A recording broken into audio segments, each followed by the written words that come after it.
So, good morning, students.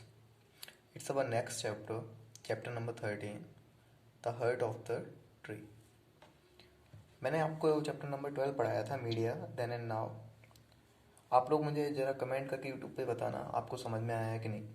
Okay. अब हम लोग चैप्टर नंबर 13 की ओर बढ़ते हैं. ये एक पोएम है, okay, the heart of the tree, जिसको लिखा है हेनरी काइलर वर्नर ने. ओके. जो पोइट के बारे में है, जो इसमें पोइट है, उनके बारे में मैं आपको डिटेल में, जैसे मैंने चैप्टर नंबर 12 के क्वेश्चन आंसर और फिल इन द ब्लैंक्स दिए थे, उसके ऊपर मैं अबाउट द पोइट लिख के भेज दूंगा आपको. इस वाले चैप्टर को हम लोग पढ़ना स्टार्ट करते हैं. ओके. थोड़ी बहुत इन्फॉर्मेशन है वो पोइट के बारे में आपको मैं बता देता हूँ ऐसे. Okay. So he was an American novelist and the poet. जो आपके जो हेनरी काइलर वर्नर हैं, ये अमेरिकन पोइट थे और नोवेलिस्ट थे. मतलब नोवेलिस्ट कौन होता है? जो नोवेल लिखता है, one who writes the novel. According to him, trees not only have aesthetic value. Aesthetic value means होता है कि वो सिर्फ सुंदर ही नहीं है, मतलब दिखने में वो सिर्फ सुंदर ही नहीं है, but also pay an important role in human welfare. वो सिर्फ दिखने में ही अच्छे नहीं है, मतलब उसकी एक एस्थेटिक वैल्यू नहीं है, बट ऑल्सो क्या करता है वो पेड़, जो पेड़ होते हैं वो ह्यूमन वेलफेयर, ह्यूमंस के लिए भी बहुत ज़्यादा इंपॉर्टेंट होते हैं. और इस चैप्टर में हम लोग यही पढ़ेंगे, what is the value of trees in the life of human, in the life of any other living being. Okay, so let's start our chapter number 13, the heart of the tree, the beautiful poem, the heart of the tree. Okay. Before reading the poem, there are some important points that I would like to tell you. Okay. A great variety of crops are grown all over the world. क्या बोल रहे हैं इसमें कि बहुत सारे type की crops होती हैं पूरी दुनिया में. These are classified as food crops, जिनको कुछ बोलते हैं हम लोग, इनको क्या बोल देते हैं? Food crops. कुछ को कमर्शियल क्रॉप्स बोलते हैं, कुछ को फाइबर क्रॉप्स बोलते हैं, कुछ को बेवरेज क्रॉप्स बोलते हैं. अब हम लोग इनको थोड़ा डिटेल में जानेंगे, क्या फूड क्रॉप्स होती हैं, क्या कमर्शियल क्रॉप्स होती हैं, कोई फाइबर क्रॉप्स क्या होती हैं, and what is beverage crops. So first one is food crops. Rice is the main food crop of the world. It is a staple food for nearly half of the world's population. क्या बोल रहे हैं कि rice जो है, मतलब जो चावल है, is the main food crop of the world. सबसे ज्यादा होता है मेन पूरी दुनिया में, वो क्या है? Rice. Okay. It is a staple food. Staple food means क्या होता है? ऐसा फूड जो थोड़ा ज्यादा खाया जाता है. Okay. For nearly half of the world's population, मतलब पूरी दुनिया की आधी जनसंख्या, हाफ ऑफ वर्ल्ड्स पॉपुलेशन चावल को खाती है. Other important food crops are, जिसमें कि वीट भी है, मेज भी है, मिलेट्स भी हैं. ओके. वीट मीन्स आप लोग जानते हैं गेहूं होते हैं, मेज मीन्स होता है मक्का, और मिलेट्स मीन्स बाजरा. Let's start. It's next point is commercial crops. Commercial crops क्या होती हैं? These are the crops which are sold to make money. ऐसी क्रॉप जिसको, इनको हम लोग कैश क्रॉप्स भी बोल देते हैं. कैश क्रॉप्स क्या होती हैं? ऐसी क्रॉप्स जो कि खाने के लिए नहीं, बल्कि उनका क्या है, उनको कैश क्रॉप मतलब उनको ज़्यादा से ज़्यादा हम उनसे पैसे कमा सकते हैं. ऐसी क्रॉप जिनसे हमें ज़्यादा बेनिफिट हो, किसान जो होते हैं, फार्मर जो होते हैं, उन्हें ज़्यादा बेनिफिट होता है, ऐसी क्रॉप्स को हम लोग कैश क्रॉप्स बोल देते हैं. शुगर केन जिसमें आता है, एंड रबर आता है. Sugar cane and rubber are the important commercial crops. ये दोनों ज़्यादा इंपॉर्टेंट है, इसलिए आपको एग्जाम्पल में ये दिए हैं. Sugarcane is a tropical crop and a major source of sugar. आप लोगों को पता है जो चीनी बनती है, जो शुगर बनती है, वो भी किससे बनती है? शुगरकेन से बनती है. ओके. और जो मिठाई होती है, जैसे गुड़ बोलते हैं हम लोग, वो भी किससे बनती है? इंग्लिश में उसे जैगरी बोलते हैं. वो भी किससे बनती है? वो भी शुगरकेन से बनती है. अब मैं आप लोगों को बताऊं कि ये ट्रॉपिकल क्रॉप है. ट्रॉपिकल क्रॉप क्या होता है? तो पहले, सबसे पहले हम लोगों को एक वर्ड का मतलब पता होना चाहिए. Tropical, what is tropical? Actually the warm, hot area located between the Tropic of Cancer and the Tropic of Capricorn. ऐसा एरिया जो ट्रॉपिक ऑफ कैंसर और ट्रॉपिक ऑफ कैप्रिकॉर्न के बीच में है. आप लोग 8th क्लास में आपने शायद एसएसटी में पढ़ा होगा कि ज्योग्राफी में जो आता है कि ट्रॉपिक ऑफ कैंसर क्या होता है, लैटिट्यूड क्या होता है, लॉन्गिट्यूड्स क्या होते हैं, उसी में आपको बताया जाता है क्लाइमेट जोन्स के बारे में, जिसमें ट्रॉपिक ऑफ कैंसर, कैप्रिकॉर्न वगैरह है. तो जो बीच का एरिया होता है Tropic of Cancer, Tropic of Capricorn को, उसे हम लोग क्या बोल देते हैं? Tropical area. ओके. और एरिया कैसा रहता है? हमेशा ये वार्म रहता है. Okay. Next. Rubber is obtained from the sap or latex of rubber tree called, ये रबर ट्री होता है, ठीक है। रबर का जो सैप मीन्स क्या होता है, सैप में होता है पौधे का रस। जो हम लोग को रबर मिलती है वो किससे आती है, रबर एक पौधा होता है रबर का, उसके रस से आती है, ठीक है। इसको बोलते हैं हम लोग Hevea, Hevea brasiliensis, Hevea brasiliensis, which is found in equatorial forest. Equatorial forest तो जानते हैं, जो ऐसे फॉरेस्ट जो हमें इक्वेटर पे मिलते हैं, वो सारे फॉरेस्ट क्या होते हैं, इक्वेटोरियल फॉरेस्ट। अब आता है next fibre crop. What is fibre crop? Cotton is the most important fibre crop. ऐसी क्रॉप्स जिनसे हम लोग धागे वगैरह बनाते हैं, फाइबर बनाते हैं, उन सबको हम लोग क्या बोल देते हैं, fibre crops. It is a tropical and सब ट्रॉपिकल। ये कैसी है, ये ट्रॉपिकल भी है और कैसी है, सब ट्रॉपिकल क्रॉप भी है। Jute is known as the golden fibre. It is the most versatile natural fibre. अब आप लोगों ने देखा कि ज्योग्राफी की चीज़ भी इंग्लिश में आ रही है, तो इस वजह से हम लोग क्या है, सारे सब्जेक्ट जो हम लोगों को दिए जाते हैं, हिंदी, इंग्लिश, मैथ्स और साइंस, हमेशा मैथ की वैल्यू आगे नहीं रखनी है। हम लोगों को क्या है, इंग्लिश की वैल्यू अपनी जगह है, मैथ की वैल्यू अपनी जगह है, और ज्योग्राफी की वैल्यू भी अपनी जगह है। क्योंकि हम लोग इंग्लिश पढ़ रहे हैं बट इसमें क्या है, ज्योग्राफी के वर्ड्स भी आ रहे हैं। तो every subject has equal value. आप लोग ये नहीं बोल सकते कि इंग्लिश इतनी इंपॉर्टेंट नहीं है, मैथ बहुत ज़्यादा इंपॉर्टेंट है, हम तो मैथ की कोचिंग जाएंगे, इंग्लिश की नहीं जाएंगे। नहीं नहीं, सब सब्जेक्ट, जितने भी सब्जेक्ट हैं, सारे की सारी अपनी अलग वैल्यू रखते हैं। तो हम लोगों को सारे सब्जेक्ट पर बराबर अटेंशन देना है, सब पे बराबर कमांड होनी चाहिए। Okay. It is most versatile natural fibre. Beverage crops, the crops which are use to drink. ऐसे क्रॉप जो हम जिनको हम पीते हैं, ओके, जैसे कि टी हो गया, कॉफी हो गया, आर बेवरेज क्रॉप्स। अब ये था चैप्टर से पहले के कैसे कैसे क्रॉप्स होती हैं, किस टाइप से हमने उन्हें डिवाइड करके रखा था। अब हम लोग स्टार्ट करते हैं अपना chapter. Okay, the poem the heart of the tree. Okay, let's start.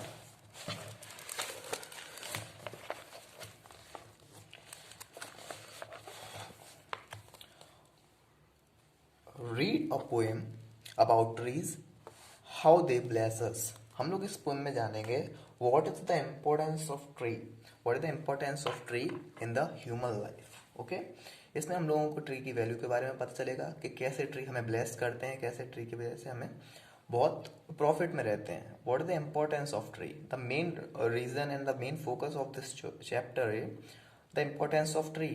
What is the importance of tree and what role does a plant play in human life? Okay, so let's start our poem. What does he plant, who plant a tree? Poet direct हम लोगों से पूछता है कि बताइए कि what does he plant, who plant a tree. जो पेड़ को लगा रहा है वो क्या सच में पेड़ ही लगाता है? Okay, somebody is planting tree is doing something more. वो सिर्फ एक पेड़ को नहीं लगा रहा, वो क्या कर रहा है, वो उससे भी ज्यादा कर रहा है। अब वो क्या कर रहा है वो हम लोग इस चैप्टर में पढ़ेंगे line by line. Okay, he plants a friend of sun and sky. Okay, जो पोएट है वो सेकंड लाइन में क्या बोलता है, he plants a friend of sun and sky because plants depend for photosynthesis on sun, it is the friend of sun. Plants जो है वो डिपेंड करते हैं फोटोसिंथेसिस के लिए। फोटोसिंथेसिस आप लोगों को पता होगा, ये साइंस का वर्ड देखो इसमें आ गया इंग्लिश में, तो साइंस भी अपना अलग रोल प्ले करता है। ओके, साइंस, मैथ्स, एसएसटी सबका रोल है। Okay, it is a friend of sun and sky. Okay, the friend of sky means it purifies air by adding oxygen. Plants क्या करते हैं, दो काम करते हैं। एक तो सन से हम लोग वो प्लांट्स क्या लेते हैं, सनलाइट लेते हैं, जिससे वो क्या बनाते हैं, फूड बनाते हैं अपना।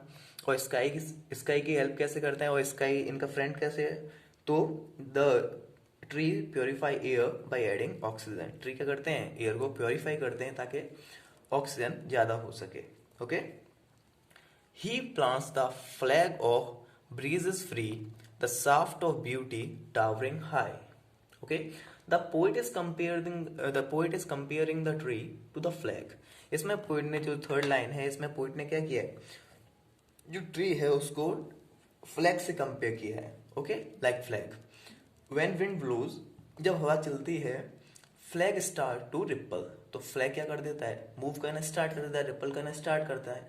Same as leaves of the tree, और उसी तरह क्या करते हैं हम, जैसे स्टेम होता है पेड़ का, वो एक लंबा सा होता है, उसी तरह वो क्या हो गया, लाइक फ्लैग में जो पोल होता है वो भी लंबा लंबा होता है। तो इस वजह से क्या हुआ, जो पोएट है इसमें कंपेयर कर रहा है पेड़ को किससे, फ्लैग से। जिस तरह पेड़ का जो पेड़ की पत्तियां होती हैं वो भी झंडे की तरह क्या करती हैं, लहराती हैं, रिपल करती हैं। The shaft of beauty towering high, like narrow stem is looking like a tower, उनकी जो पेड़ की स्टेम है वो किसकी तरह लग रही है, like a tower. Okay, he plants a home to heaven and I. And I and heaven. Heaven means तो आप लोग जानते हैं स्वर्ग होता है, and I means होता है near. क्या होता है, near. Someone who plants a tree is planting a home for whom? For birds. जो कोई भी पेड़ लगा रहा है वो क्या कर रहा है, वो होम बना रहा है, किसके लिए, home for the birds, for song and mother croon of the word.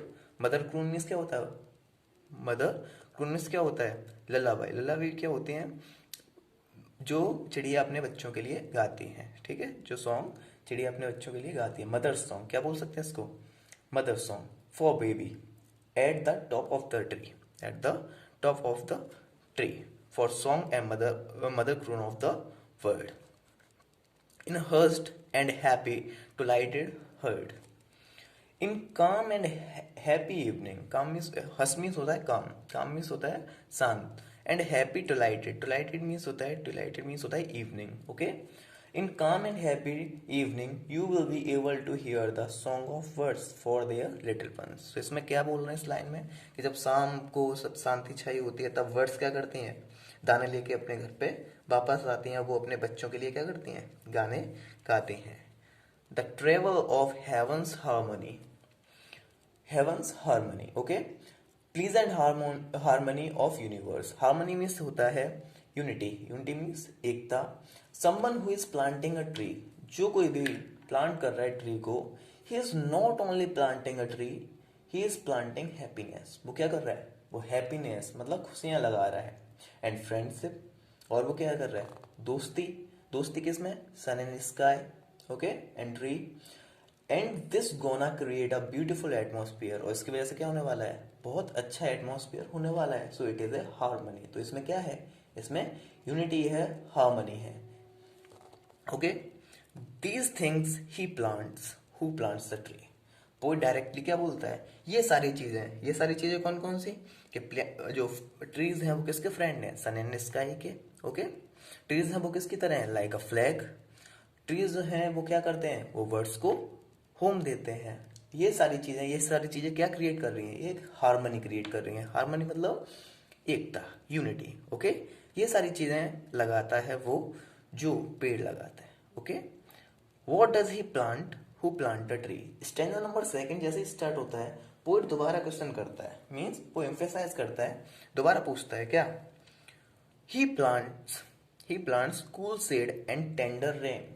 वो बोलता है कि जो कोई भी ट्री लगाता है, the poet is trying to say that tree is not only the friend of sun and sky and home of words and sows harmony, but also something else, है ना।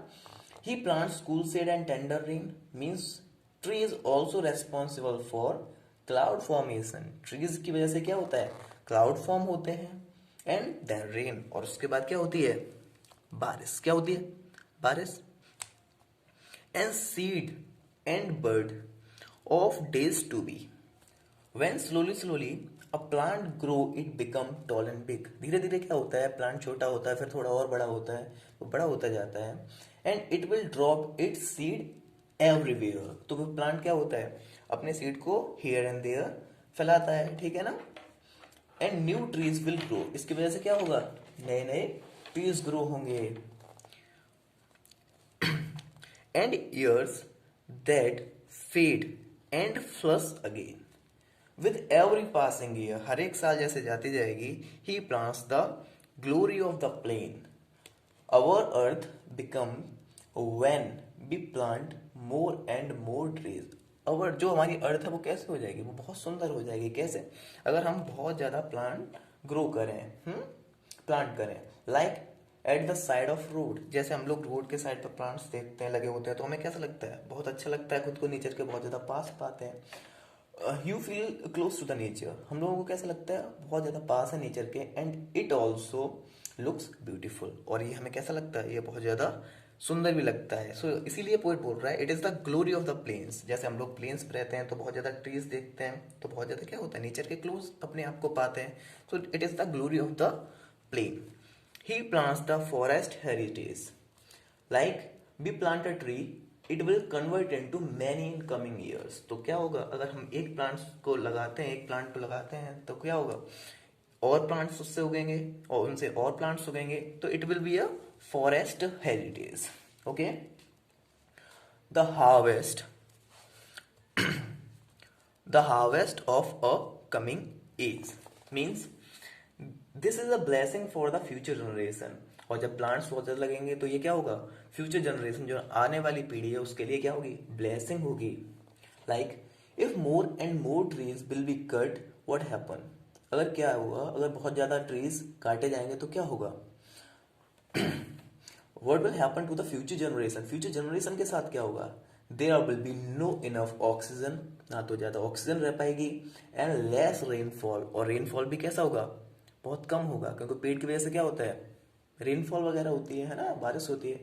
एंड सो क्रूड एटमोसफियर, और जो आसपास का वातावरण होगा, atmosphere होगा, environment होगा, वो भी कैसा होगा, बहुत ज़्यादा क्रूड होगा।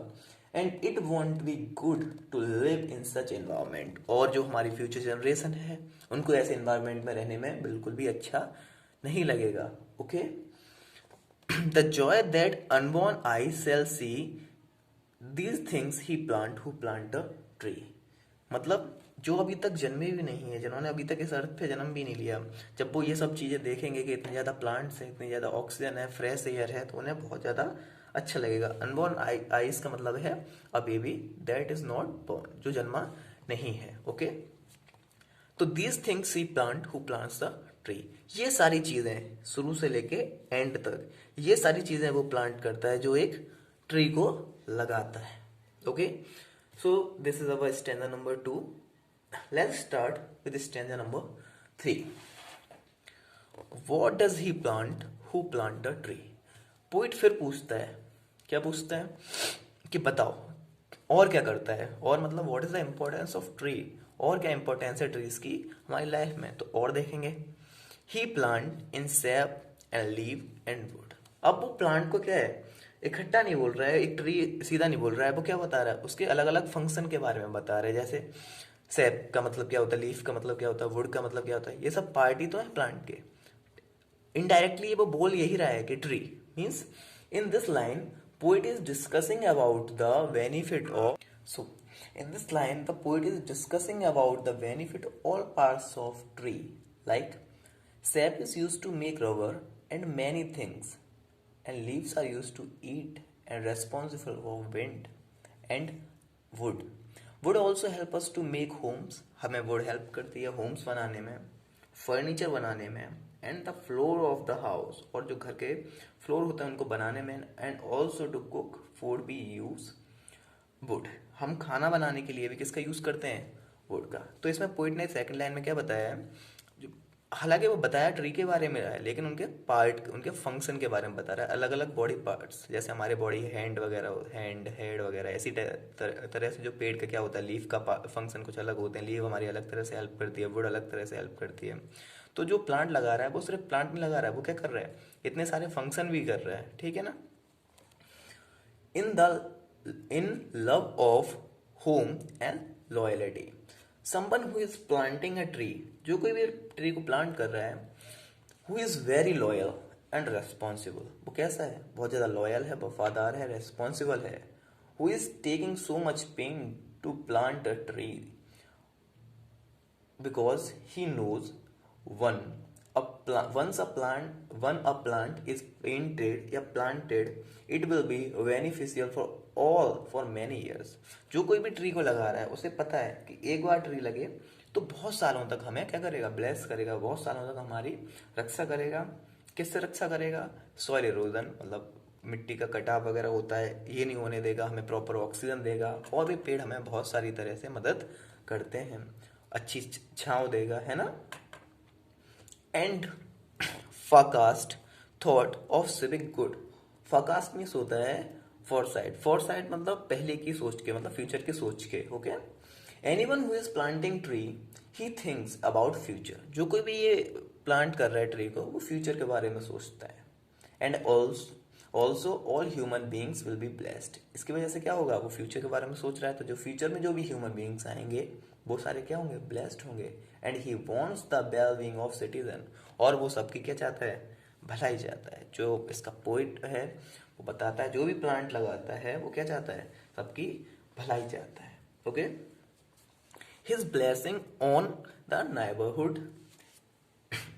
The man who is planting the tree is God like. जो कोई भी ये ट्री को प्लांट कर रहा है वो कैसा है, बिल्कुल भगवान की तरह है। जैसे भगवान हमारे लिए सब कुछ क्या सोचते हैं, अच्छा सोचते हैं हम, तो उसी तरह से ये जो भी पेड़ लगाएगा वो क्या होगा, ही will be like a God. He plants tree which is like a blessing on all. जो कोई प्लांट लगाएगा वो क्या होगा, वो ब्लेसिंग की तरह ही तो होगा, क्योंकि प्लांट हमें क्या करते हैं, ब्लेस करते हैं, हमारी रक्षा करते हैं ना। जो भी सबके बारे में अच्छा सोचता है, so he will be like God. जो भी अच्छा सोचता है सबके बारे में, भगवान हमारे बारे में क्या सोचते हैं, अच्छा। तो जो भी अच्छा सोचे वो क्या होगा, गॉड। तो जो भी पेड़ लगा रहा है हमारे फ्यूचर के बारे में सोच रहा है, हमारे आगे के बारे में सोच रहा है, तो वो क्या है, he is like a God. Who in the hollow of his hand holds all the growth of all our land. क्या बोल रहा है, जिस किसी के भी हाथ में ये पेड़ का पौधा है, मतलब ये छोटे सा पेड़ जब हम लोग लगाते हैं तो क्या करते हैं, अपने मुट्ठी को, दोनों हाथों को बंद करते हैं, उसमें बीच में मिट्टी डालते हैं, उसमें पेड़ की जड़ रखते हैं और पेड़ का स्टेम ऊपर की साइड होता है। तो यही बोल रहा है, who is in the hollow of his hand. जो हाथ की जो मुट्ठी है, दोनों हाथ जैसे जुड़े हुए हैं, बीच में जो मिट्टी बनी है उसमें क्या है, होल्ड्स ऑल द ग्रोथ। उसमें क्या है, growth of all our lands. Means the growth of what, the future generation. आगे की जो जनरेशन आएगी उसकी क्या है उसमें, growth. A nation's growth from sea to sea stays in his heart who plants a tree. The man who wishes future progress, ऐसा इंसान जो फ्यूचर की प्रोग्रेस के बारे में सोचता है, और मैनकाइंड के बारे में सोचता है, and also he is not selfish. वो कैसा है, वो बिल्कुल सेल्फिश नहीं है। We must be like him. हम लोगों को क्या करना चाहिए, हम लोगों को उसी की तरह बनना चाहिए, ताकि हमारे जो नेशन है, जो हमारी कंट्री है, उसकी क्या हो सके, ग्रोथ हो सके। He stays in his heart who plants a tree. He has very much love for mankind. जो कोई भी ये प्लांट्स लगा रहा है, जो कुछ भी जैसे आप लगा रहे हो, तो वो क्या है, उसके हृदय में क्या है, लव। क्योंकि एक प्लांट है तो आपको ही नहीं, ऐसा नहीं है कि आपने प्लांट लगाया तो आपको ही ऑक्सीजन देगा, वो तो आसपास के लोगों को भी तो ऑक्सीजन देगा, है ना। तो you have love for the Mankind. आपके जो दिल है, आपका जो हार्ट है, उसमें क्या है, लोगों के लिए प्यार है, लोगों के लिए आप अच्छा करना चाहते हैं। इवन आफ्टर हिज डेथ, अगर आपकी जैसे मृत्यु भी हो जाएगी, फिर भी पेड़ तो आपके निशानी है ना, वो आपके क्या कर रहे हैं, आप फिर भी लोगों की मदद कर रहे हैं, आपकी डेथ के बाद भी आप लोगों की मदद कर रहे हैं। तो यहाँ पे अपनी पोएम खत्म होती है। सो आप लोग बताना पोएम कैसी लगी, और मैं आपको बताऊँ पेड़ों की इम्पोर्टेंस क्या होती है हमारी लाइफ में। देखिए जैसे इंडिया है ना, और जो साउथ अफ्रीका है, और भी कोई सी पाकिस्तान ले लो, और ये जैसे देश होते हैं, तो क्या होता है, अभी ये जो टाइम आ रहा है, इस टाइम में क्या है, ऑक्सीजन की बहुत ज़्यादा कमी है। मतलब ऑक्सीजन की कमी बोलें या फिर बोलें, ट्रीज बहुत ज़्यादा काटे जा रहे हैं, डिफॉरेस्टेशन बहुत ज़्यादा हो रहा है, ठीक है ना। लेकिन कुछ देश ऐसे हैं जो इस पर बहुत ज़्यादा जोर दे रहे हैं। वो क्या करते हैं, वो एफॉरेस्टेशन करते हैं। एफॉरेस्टेशन का मतलब क्या होता है, पेड़ों को लगाना। तो ऐसे देश जो इसको एफॉरेस्टेशन कर रहे हैं वो बहुत अच्छे देश हैं, लाइक भूटान। भूटान एक बहुत छोटा देश है, लेकिन उसमें क्या है, उसमें पेड़ बहुत ज़्यादा हैं, तो वो ऑक्सीजन बहुत ज़्यादा वहाँ से मिलती है। तो और जो देश हैं, जो बड़े बड़े देश हैं, जो कार्बन ज़्यादा पैदा करते हैं, जिसके यहाँ पे व्हीकल्स वगैरह ज़्यादा चलते हैं, तो वो क्या करते हैं, वो भूटान को पैसे देते हैं। क्यों देते हैं, क्योंकि वो ऑक्सीजन, इनके जो कार्बन, जो यहाँ से कार्बन डाइऑक्साइड जो जाती है, वो पेड़ वहाँ के क्या करते हैं, उसको ऑक्सीजन में कन्वर्ट करते हैं। इसकी वजह से क्या होता है, इसकी वजह से एटमॉस्फेयर अच्छा होता है, हम लोगों को सांस लेने में इतनी ज़्यादा प्रॉब्लम नहीं होती। तो ऐसे करके पेड़ों की इंपॉर्टेंस बहुत है हमारी लाइफ में। इस ऐसे इंडिया को भी और ज़्यादा ध्यान देना चाहिए पेड़ लगाने पे। इवन योगी जी हैं, माननीय योगी जी हैं जो हमारे सीएम हैं, उन्होंने भी बहुत ज़्यादा ध्यान दिया है पेड़ लगाने पर। लेकिन ऐसा नहीं होता है, उन्होंने ध्यान दिया वो मैं जानता हूँ, लेकिन इसके अलावा भी फिर उन पेड़ों पे ज़्यादा ध्यान नहीं दिया गया है, उनको पानी नहीं दिया गया है, जितने लग गए उतने लग गए, है ना। तो ठीक है, हम लोगों को भी एक ना एक अपनी ज़िंदगी में पेड़ तो ज़रूर लगाना चाहिए, ठीक है। मैंने भी लगा रखे हैं। मैंने अभी तक इसी साल मैंने 5 पेड़ लगाए हैं। आप लोग से भी मेरी गुजारिश है, आप तो स्टूडेंट्स हैं, आपको पता होगा, आप टीचर की बात मानेंगे, आप लोग भी ज़रूर एक पेड़ लगाएं। Okay, thank you.